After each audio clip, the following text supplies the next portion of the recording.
Welcome to the Journal of the Academy of Nutrition and Dietetics podcast. I am Dr. Linda Snetzelaar, editor-in-chief of the journal. Our podcast today is focused on the journal article 1 in 5 packaged food and drinks sold in the United States contains synthetic dyes, a study shows. I have with me today Dr. Elizabeth Dunford. She is a consultant to the George Institute. She's adjunct senior lecturer and on the Faculty of Medicine at UNSW, Sydney, Australia. She's adjunct assistant professor in the Department of Nutrition at the University of North Carolina, and she is based in the US. Thank you for being with us today, Dr. Dunford. My pleasure, Linda. So to begin with the first question, what was your study design for this particular research? So for this research, we used a cross-sectional design.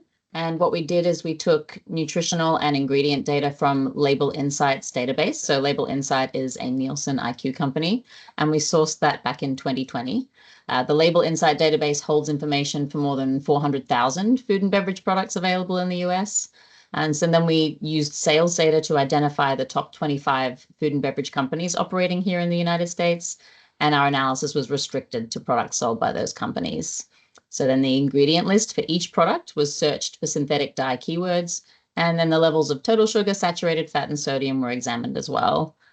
We then looked at which categories contain, and of course, which companies sell products containing these synthetic dyes. And we delved a little further by looking into the categories most commonly marketed to children as well. Okay, why do you think this topic is of importance today?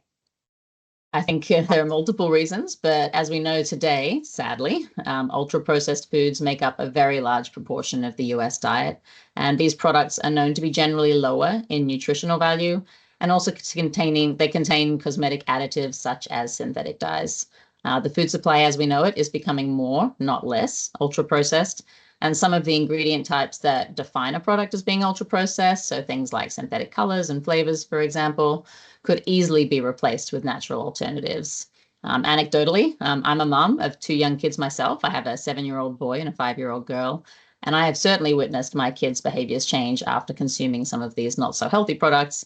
And it was actually part of the reason I delved into this research in the first place.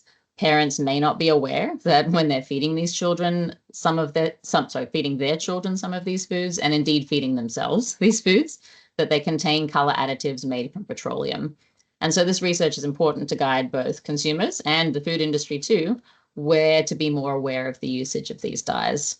Another reason, of course, is that with the recent announcements from some companies that they will be removing dyes from their portfolios, this study can serve as a baseline from which future progress or lack of progress can be monitored. Super interesting. Were you surprised by any of the findings from your research?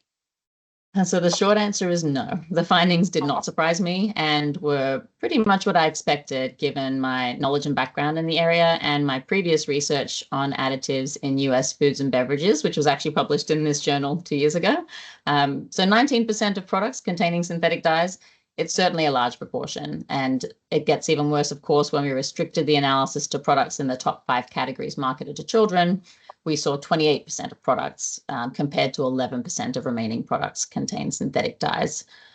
I will say, though, one thing that did surprise me was the presence of synthetic dyes in products even I was not expecting them.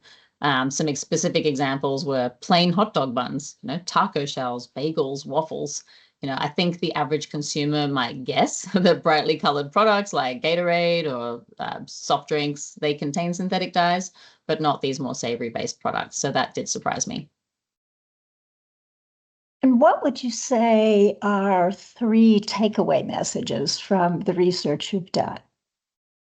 So the first takeaway message would be that, very simply, synthetic dyes are widely used in the US food and beverage supply, and they exist even in products where consumers may not expect them, as I just mentioned. So those taco shells, hot dog buns, bagels. The second message would be that there are still, of course, many dye-free options out there. And so reading the ingredient list of the product you buy has never been more important. And then the third takeaway message I would say is that products marketed to children had a much higher prevalence of synthetic dyes, and products with dyes had a much higher average sugar content. And so it's really important that any regulatory action that's to come is to primarily target these types of foods. As we know, both added sugar and synthetic dyes have been linked to negative health outcomes, and many of the products in our database had both of these elements. Thinking about the Academy membership, how might the practicing registered dietitian nutritionist use your research when they're counseling participants? So I think the good news about synthetic dyes is that there is a very limited number of words that a consumer has to look out for in the ingredients list. And this is sadly not the case when I think of other additive classes. But certainly any products claiming artificial colors on product packaging more than likely has at least one synthetic dye. But the best advice to consumers is simply to read product ingredient lists and keep an eye out for those keywords. But sadly, just looking at what the product looks like is not enough. And I like to give the example of fruit snacks. So last week I went down to the grocery store and looked at fruit snacks, both next to each other in the grocery store and both seemingly the same product type made by different companies. And in fact, both of these, essentially confectionery products make claims about the healthiness of the product on pack. But one of them is colored with synthetic dyes and one is not. So it is the lack of consumer understanding or even awareness of these dyes that makes them an additional concern over and above things that we already are concerned about as dietitians and nutritionists, like sugar and salt and saturated fat. And consumers are more likely aware of those themselves when they select from product shelves. So another thing that you can advise clients to do is to look out for products sweetened and colored naturally and avoid products with added sugars like high fructose corn syrup and, of course, the synthetic dyes that we referred to in the paper. And for parents who may have children with ADHD or other behavioral issues, it certainly wouldn't hurt to suggest that they eliminate products with synthetic dyes altogether so as not to potentially exacerbate any negative behaviors that are being seen. I'm sure that there will be a lot of additional research in this area, but wondered what do you anticipate are some of the next steps as we move forward with this investigation? So my particular research interest lies in understanding the healthiness of the packaged food supply, and I also like to identify areas for improvement. So personally, as a researcher, I plan to continue examining what additives are being used in the products Americans eat. And my hope is that in a few years' time, we can actually replicate this research that we've done here today and determine whether companies have actually followed through with their recent promises to remove dyes. I would also, on a personal note, love some scientific studies to be undertaken to examine the health effects of multiple synthetic dyes in combination with sugar on the human body. Studies on this do not exist and generally focus on one dye at a time. But as we showed in our paper, some products contained up to 7 different synthetic dyes and added sugar in the same product. So incredibly interesting and timely. And I want to thank you for being a part of this podcast today.